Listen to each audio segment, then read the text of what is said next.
अस्सलाम वालेकुम। जैसे कि आप सब अभी तक जानते होंगे कि अमान एक 3 साल का बच्चा जिसका पैर ओशन मॉल के एस्केलेटर में आके कुचल गया था। जिस दिन ये खबर आई थी तो डायलॉग पाकिस्तान की टीम ने जाके उसके हॉस्पिटल में उसकी माँ से बात की थी to know and to find out that if they need a place to went out and tell us what happened, ताकि हम वो चीज़ लोगों तक पहुंचा सकें और उनको इंसाफ मिल सके। 20 मार्च से लेके आज 13 में है, अभी तक इसका फैसला नहीं हुआ है, मतलब इंसाफ सर्व नहीं हुआ है।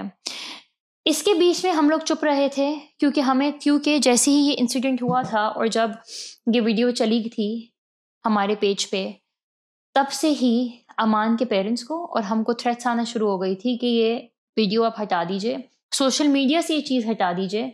बाकी अमान के पेरेंट्स को फैसिलिटेट करने के लिए ओशन मॉल तैयार थी, but they wanted the video to be taken down from social media. We decided on not doing that because we wanted कि जो बात सच है, क्योंकि झूठ नहीं था, जो बात सच है वो हमारी आवाम तक पहुंचनी चाहिए, हमारे अपने फ़ायदे के लिए नहीं, बट बिकॉज हम बिलीव करते हैं डायलॉग पाकिस्तान हम एक बहुत छोटा सा चैनल है और हमारा पॉइंट ही ये होता है कि जो वॉइसलेस हैं, जो नोन फेसेस नहीं होते, हम उनकी बात आगे लेकर जाएं। और वही हमारा मोटिव था जिससे हमने ये सर्व करा था, ये वीडियो चलाने का हमारा पर्पज़ यही था। तो हमने ये वीडियो नहीं चलाई, हमने वीडियो टेक डाउन नहीं की। 22 अप्रैल को ये हमें ओशन मॉल की तरफ से हरजाना भेजा गया है 50 करोड़ रुपए का डेफेमेशन सूट कि हम लोगों ने, और ये सूट सिर्फ हमें नहीं भेजा गया, ये हर सोशल मीडिया इंसान को भेजा गया है जो इस केस में इन्वॉल्व था, और अमान के माँ बाप को भी भेजा गया है, और उसके साथ अमान के पेरेंट्स के ऊपर और केस भी किए गए हैं। ये वो है 50 करोड़ का हरजाना जो हम पे भेजा गया है। ये 22 अप्रैल को आया है और 20 मार्च को इंसिडेंट हुआ है। इसके बीच में हमें बहुत सारे लोगों ने इनडायरेक्टली कांटेक्ट किया था कि अगर आप ये वीडियो डिलीट कर देते हैं तो हम ये डेफेमेशन सूट अमान के पेरेंट्स और बाकी लोगों को तो भेजेंगे, तो हम ये आप लोगों का नाम इसमें से हटा देंगे। और हमें बहुत सारे अपेरेंटली वेल विशर्स ने बोला था कि अगर आप लोग ये वीडियो डिलीट कर दें तो हम लोग आपका नाम, डायलॉग पाकिस्तान का नाम इस नोटिस से हटवा देंगे, जो हमने नहीं किया ऑफ कोर्स बिकॉज कोई पॉइंट ही नहीं था।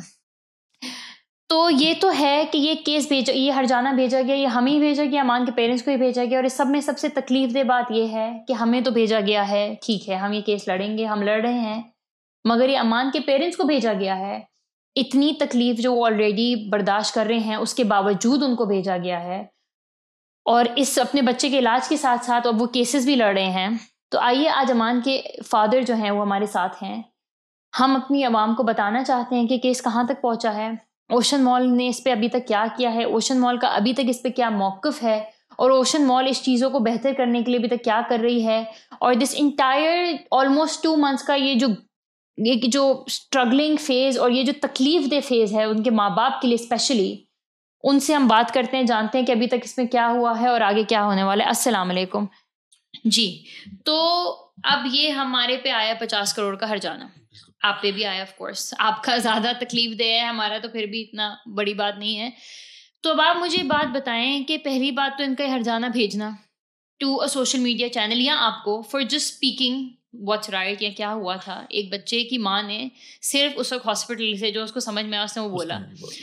और मैं इस वक्त आपको बहुत इंपॉर्टेंट चीज़ मेंशन करूं कि जब हम आपके इंटरव्यू कर रहे थे वाइफ का, उन्होंने हमें बोला था कि आप लोग इंटरव्यू लेने तो आ जाते हैं मगर आप लोग में से कोई भी ओशन मॉल का नाम नहीं चलाएगा, आप लोग निजी मॉल चला के ये वीडियो लगा देंगे और अपना फ़ायदा करेंगे।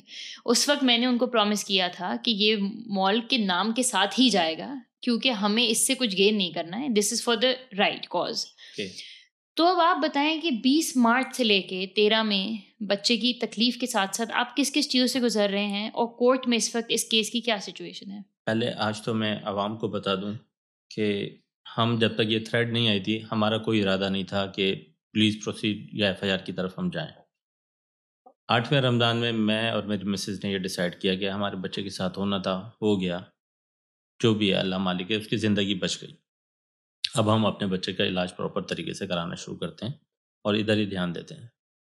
उसके वेरी नेक्स्ट डे मुझे एक कॉल आती है दौला खान की, वो मुझे थ्रेट देते हैं ओशन मॉल की तरफ से और काफ़ी वाहियात बातें। जब ये मुझे थ्रेट आना वसूल हुई तो मैंने 15 पे जो प्रोसीजर है 15 पे कंप्लेन की। 15 ने कहा कि ये एफआईए का केस है, फिर मैं एफआईए अमान को लेकर गया। थ्रेट के बाद हुआ यूं कि मुझे अपने बच्चे के लिए लेकर भागना पड़ा, जिसकी वजह से उसका पैर बिल्कुल ज़ाया हुआ। फिर हम हॉस्पिटल चेंज करते रहे और बच्चा सरवाइव करता रहा, हम भी सरवाइव करते रहे। जब FIA गया तो उन्होंने कहा कि आप ऐसा करें कि एक एप्लीकेशन लिखें और पुलिस स्टेशन दे दें। मैंने एक FIR टाइप कराई, ये एप्लीकेशन टाइप कराई और तमाम मुताल्लिका इदारों में दे दी, जिसकी रिसीविंग मेरे पास आज मौजूद है।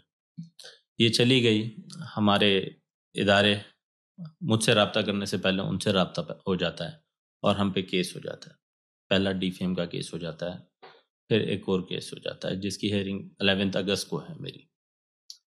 फिर ये प्रोसेस चल ही रहा होता है, तो FIR के लिए हम जाते हैं तो पहले मुझे कहा गया कि इस बच्चे की MLO नहीं होगी, क्योंकि काफ़ी तकलीफ़ में और सर्जरी 6 सर्जरियाँ हो चुकी हैं उसकी, अभी भी 2 बाकी हैं कि सर्जरी हो रही हैं, तो इसकी MLO नहीं होगी, डायरेक्ट FIR होगी। मैंने कहा कि मैं बच्चे के इलाज से फ्री हो जाऊँ, फिर FIR इसको प्रॉपर तरीके से करेंगे। जब FIR के लिए गया, फिर मुझे कहा गया कि भाई अब इसकी MLO होगी, उसके बाद ही FIR हो सकती है। हमने कहा चलें, बच्चा तो अभी भी तकलीफ़ में है, पर कहीं मूव हम वैसे ही कर रहे हैं तो जिन्ना हॉस्पिटल भी ले जाते हैं। हम वहाँ लेकर गए, वहाँ MLO हुई, MLO की रिपोर्ट आई, वो तमाम शेयर करूँगा मैं आपसे। MLO की जब रिपोर्ट आई तो फिर ये FIR बनती है उन पे। ये MLO की रिपोर्ट मुझे मिली और इस रिपोर्ट पे जो एक्ट बनते थे वो एक्ट नहीं लगाए गए।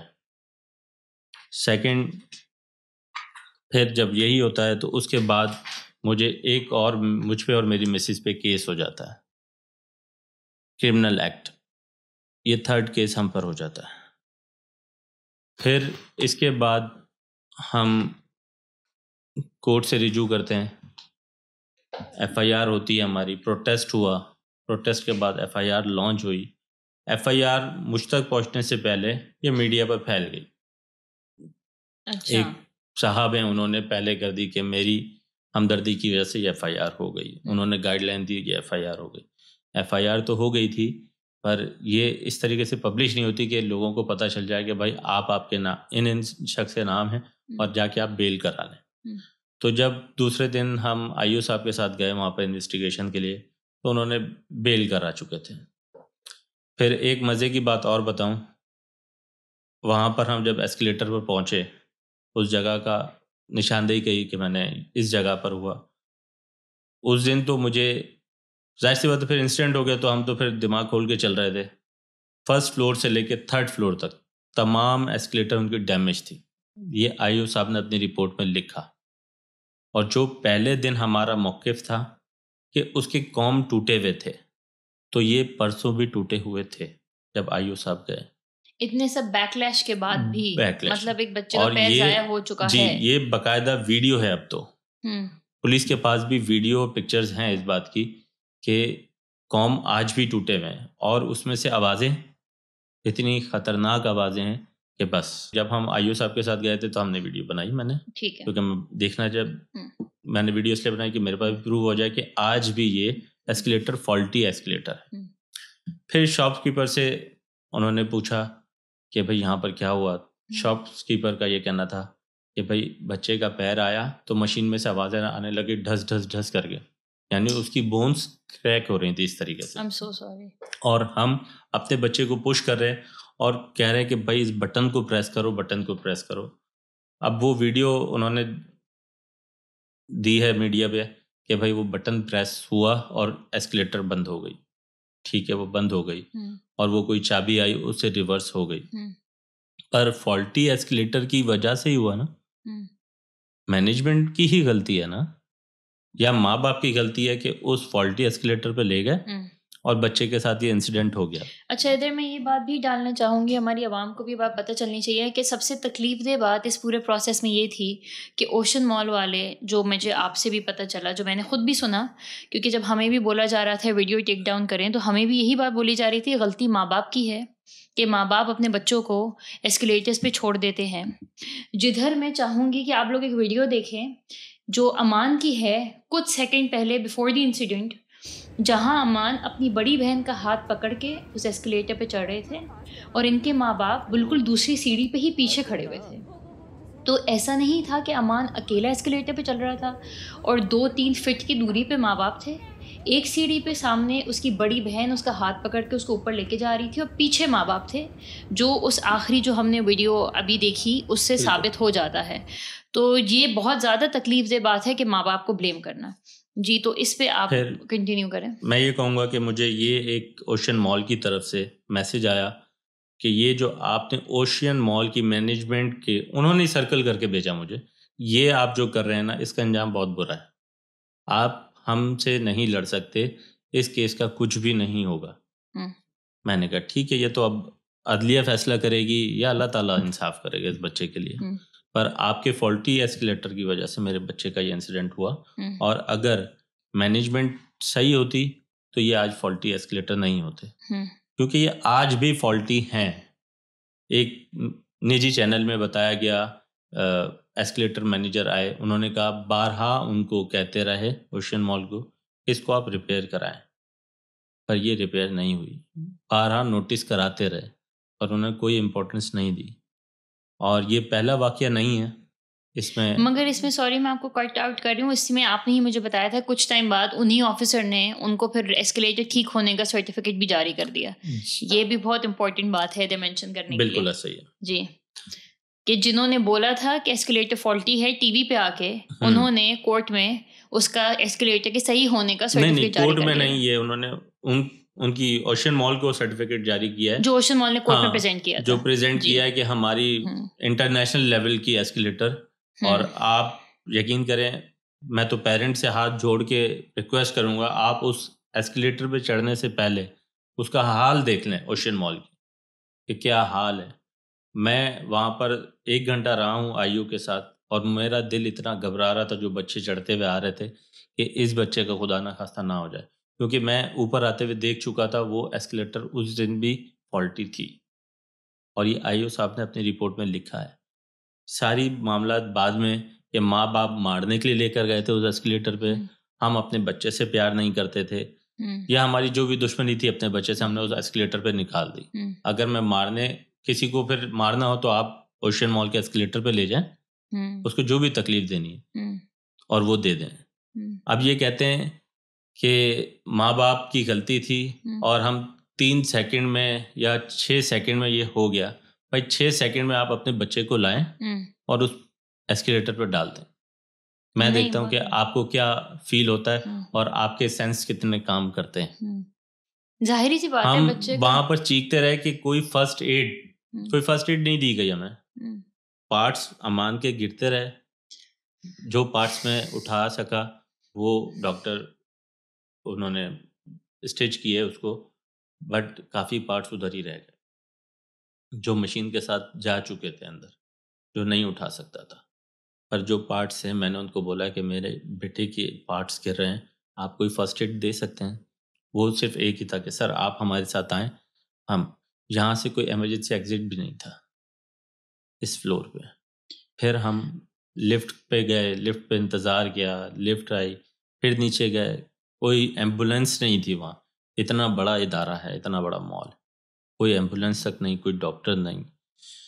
फिर एक उनकी प्राइवेट कार आती है ओशन मॉल वालों की तरफ से, उसमें वो हम लोग साउथ सिटी जाते हैं। उसके बाद ट्रीटमेंट उसकी शुरू हुई, जो भी हुई। बस आई एम सो सॉरी कि इस सब में जो आपके साथ हो रहा है उसमें आपको बार बार उस इवेंट से भी गुजरना पड़ रहा है, क्योंकि जितनी दफ़ा आप कोर्ट जा रहे हैं, जितनी दफ़ा आप सबसे बात कर रहे हैं, जितनी दफ़ा आप पे प्रेशर डाला जा रहे हैं, जितनी दफ़ा आपने मुतालबे रख रहे हैं जो कि बिल्कुल जायज़ मुतालबे हैं, उतनी दफ़ा आपको उस अज़ियत से वापस गुजरना पड़ रहा है। तो मैं नहीं चाहती हम बार बार उसमें जाएं, मगर हाँ, जो बहुत ज़रूरी बात है वो ये है कि इस वक्त क्या हो रहा है, इस वक्त आपको इंसाफ के कितने करीब हैं आप, या आपको कितना मुश्किल लग रहा है। ये डेफेमेशन सूट तो हमारे पास ही पड़ा हुआ है, मगर सही अवील की फाइटिंग फॉर इट, क्योंकि जब सही बात की है तो फिर you have to bear with the consequences of it, क्योंकि अगर आप गलत हो तो आप डरो।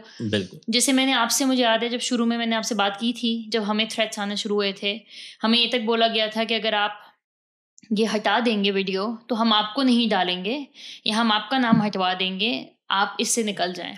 मगर फिर मैंने आपसे बात की थी, मैंने आपको बोला था कि आप परेशान नहीं होइएगा, we will be with you, हम नहीं हटा रहे वीडियो, वो हम वीडियो नहीं डिलीट कर रहे। मगर ये सब हमारे लिए तो चलता रहेगा, इट्स ओके। मगर ये सब आपके लिए कहाँ तक पहुँचा है, और अभी कितना आपको आसान लग रहा है, कितना मुश्किल लग रहा है, और आपको लग रहा है कि आपको इंसाफ मिल पाएगा? इस बात पे मैं ये कहूँगा कि डील की बातें पहले दिन से सोशल मीडिया पे शुरू हो गई थी कि माँ बाप डील कर लेंगे, एफआईआर क्यों नहीं करा रहे। एफआईआर तो हो गई, पर अब ये केस कहाँ तक चलेगा। आज जज के सामने हेयरिंग थी, जो ये बेल कराने गए थे, तो जज साहब ने भी यही कहा कि भाई कहीं बच्चे के साथ कंपनसेट करें आप लोग, ठीक है, जो भी है आप कंपनसेट करें। तो हमने जज की बात को ऑब्लाइज किया और हमने कहा ठीक है, आप कह रहे हैं तो हम बैठते हैं। कह रहे हैं सबसे पहले उस बच्चे की तकलीफ़, सारी चीज़ें बाद में, पहले उस बच्चे का इलाज, तकलीफ़, और पैर ज़ाया हो गया उसका अज़ाला। मैंने कहा उसका अज़ाला तो हम कभी भी नहीं भर सकते, ना मैं भर सकता हूँ, ना ये, जैसे आपके अपने अल्फाज थे कि ओशियन मॉल भी पूरा दे दिया जाए मुझे तो ये अज़ाला नहीं भर सकते। एब्सोल्युटली। तो कोई डिमांड नहीं थी, सिर्फ यही, मैंने कहा मेरे बच्चे का इलाज कराने दिया जाए। फिर मेरे बच्चे का पैर ज़ाया हुआ तो उसका जो भी अखराजात होते हैं ये बेयर करें, जितने भी केस हैं ये रिवर्स करें, अमान की एजुकेशन इनकी ज़िम्मेदारी बनती है, और इन्होंने हम पे हर्जाना दिया है तो क्या मैं हर्जाना लगा सकता हूँ। मैं 2 महीने हो गए अपने बिजनेस पे नहीं जा पाया, जितना लॉस है मेरा हो चुका है, तो इसका अज़ाला कुछ भी नहीं है। तो जज साहब ने कहा ये आप लोग डिसाइड करें क्या है। मैंने कहा आगे इसके 2 सर्जरियां हैं, और एक सर्जरी तो इसकी यहाँ पर पाकिस्तान में पॉसिबल नहीं है, प्लास्टिक सर्जरी। सुना है कि बहुत अच्छे अच्छे डॉक्टर हैं, पर जो सर्जरी इस बच्चे की है, मैं चाहता हूँ मेरा बच्चा जैसे ओशियन मॉल गया था वैसा ही मुझे मेरा बच्चा चाहिए। तो ये पॉसिबल नहीं है, मेरा बच्चे का पैर वापसी नहीं आ सकता। बट वो बच्चा मुझसे आज से 3 दिन पहले पूछ रहा है, एक पिक्चर अपनी दिखा के बचपन की, मुझे ये चीज़ चाहिए, अपने शूज़ दिखा रहा था। मैंने कहा पापा ऐसे शूज़ लेकर आएंगे? कह रहा नहीं मुझे ये चाहिए। मैंने कहा हाँ सेम ऐसी शूज़ लेकर आएंगे पापा? कह रहा नहीं ये पैर, मुझे ये पैर चाहिए।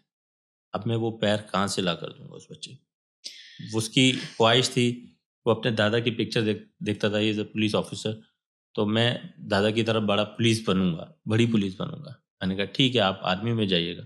तो उन सवालात के जवाब कैसे देंगे? बच्चा अपने कज़न्स को ईद पे देख के बोल रहा है कि मैं इनकी तरह अब नहीं भाग सकता। तो अब हम बच्चे को क्या कहें कि नहीं आप कभी भी नहीं भाग सकते, आप इस तरीके से, आप अनफिट हो चुके हो।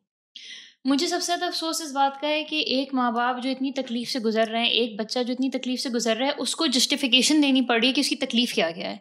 ये क्यों नहीं हमारे लोगों को समझ आता, और मुझे इस वक़्त गुस्सा भी आ रहा है बात करते हुए कि एक बच्चे का पैर, आप ये बोलना चाह रहे हो कि आप इतने बड़े मॉल हो, आपकी रिस्पॉन्सिबिलिटी नहीं है, आपने नहीं किया।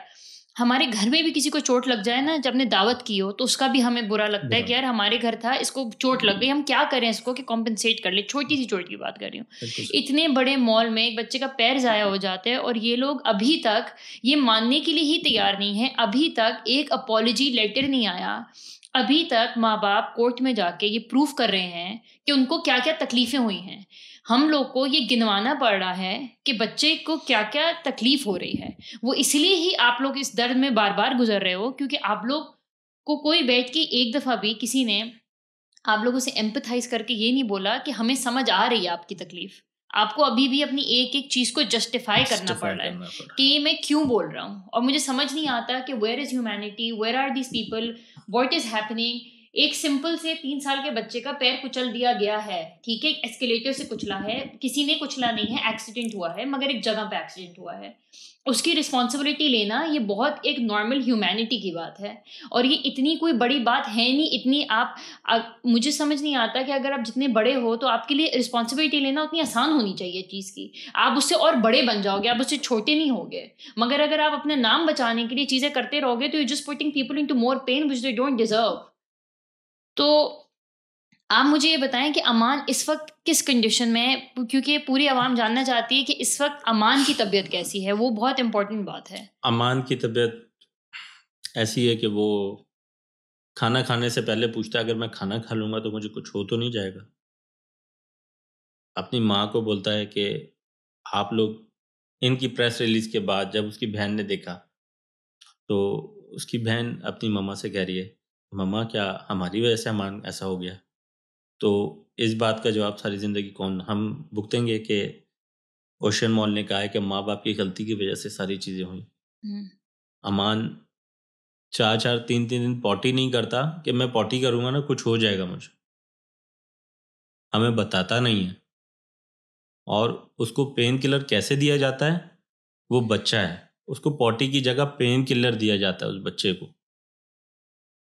जहाँ भी जाना होता है मैं अपनी गोद में लेके जाता हूँ अपने बच्चे को।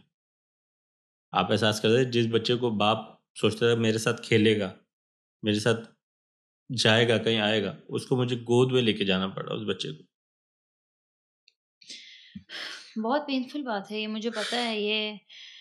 मैं I'm just so sorry. There's not much we can personally do about it. But ये है yes that we will continue to fight with you. इसमें तो कोई दो राय ही नहीं है। ये तो चाहे कुछ भी हो, लोगों को कुछ भी लगे कि हम नाम के लिए करते हैं, हम ये आपको तो मैंने बहुत ही पहले बात ही बोली थी कि हम लोग इस इशू को कैश बिल्कुल भी नहीं करेंगे। मैं आपकी बीवी का इंटरव्यू चलाऊंगी ज़रूर, but I don't want to cash it. मुझे डायलॉग का नाम इससे नहीं बनाना।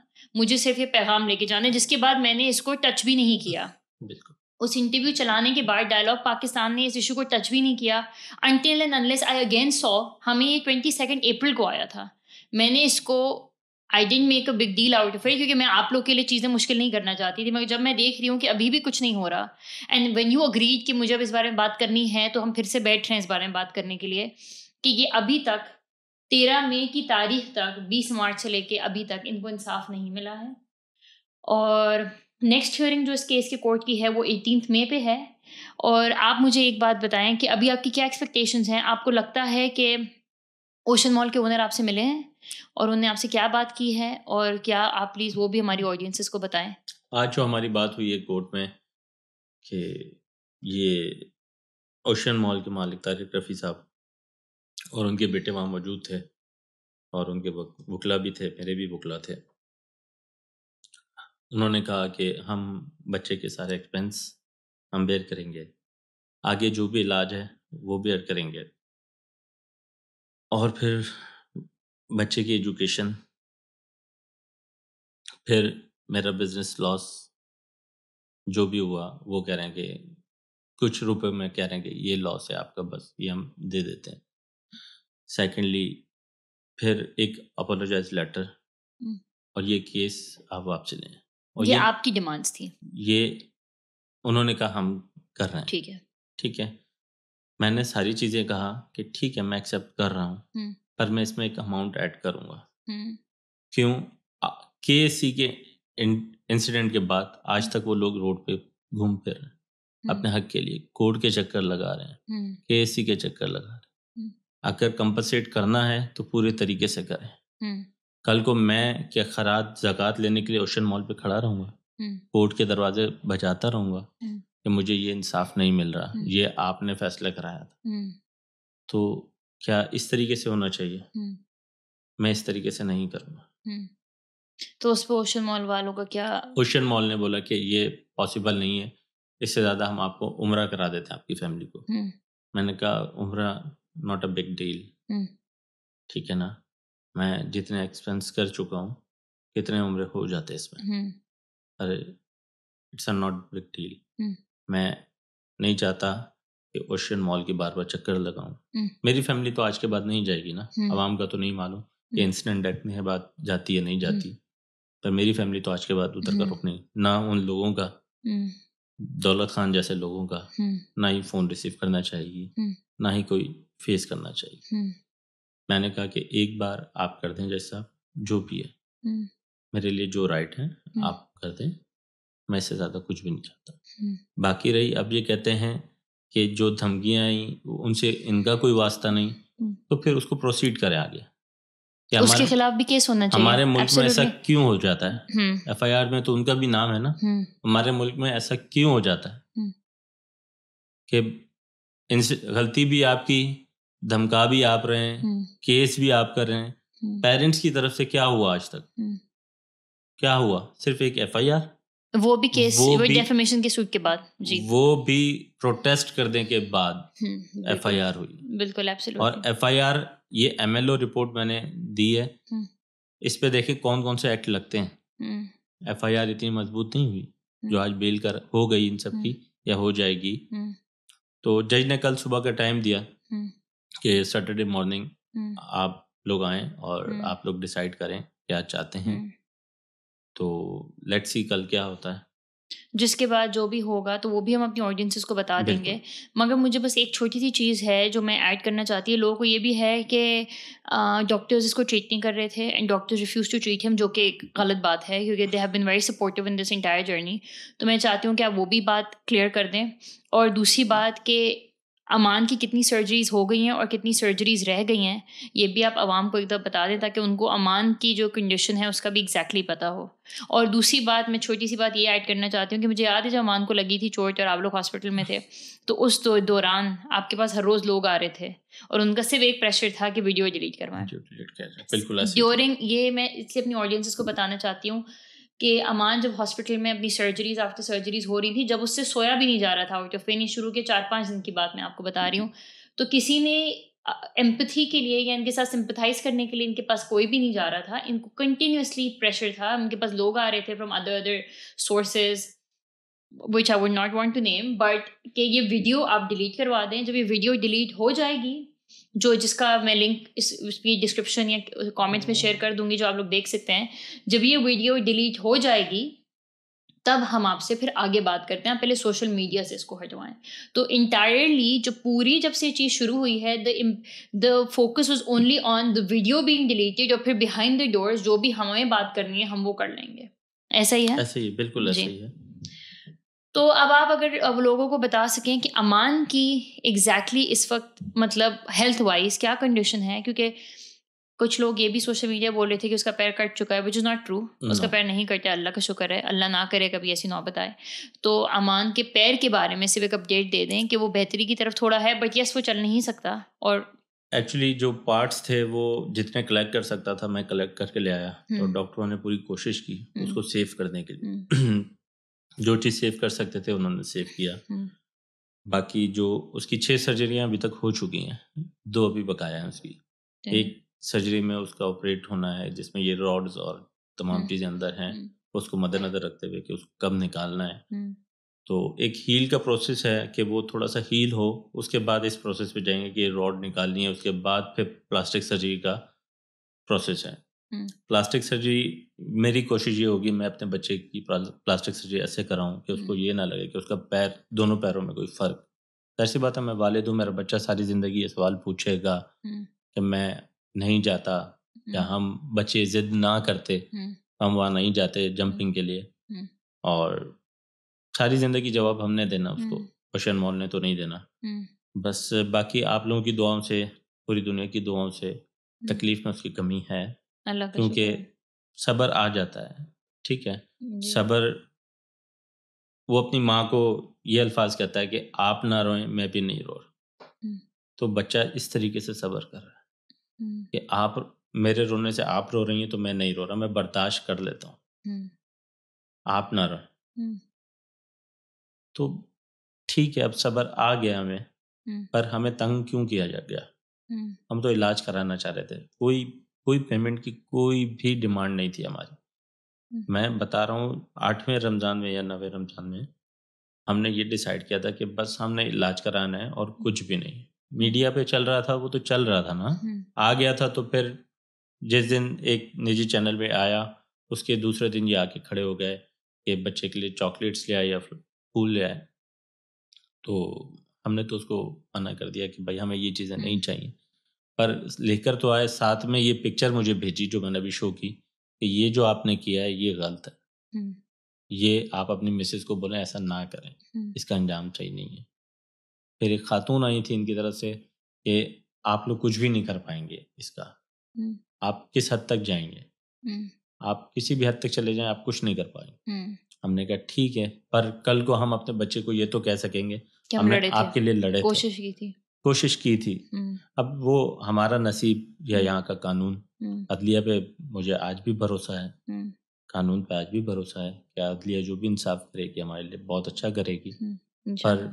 अदलिया से कहूँगा कि आप फैक्ट को देखें, हम्म, फॉल्टी एस्केलेटर की वजह से हुआ तमाम चीज़। हम्म, बच्चे की कोई गलती नहीं, माँ बाप की माँ कोई गलती नहीं।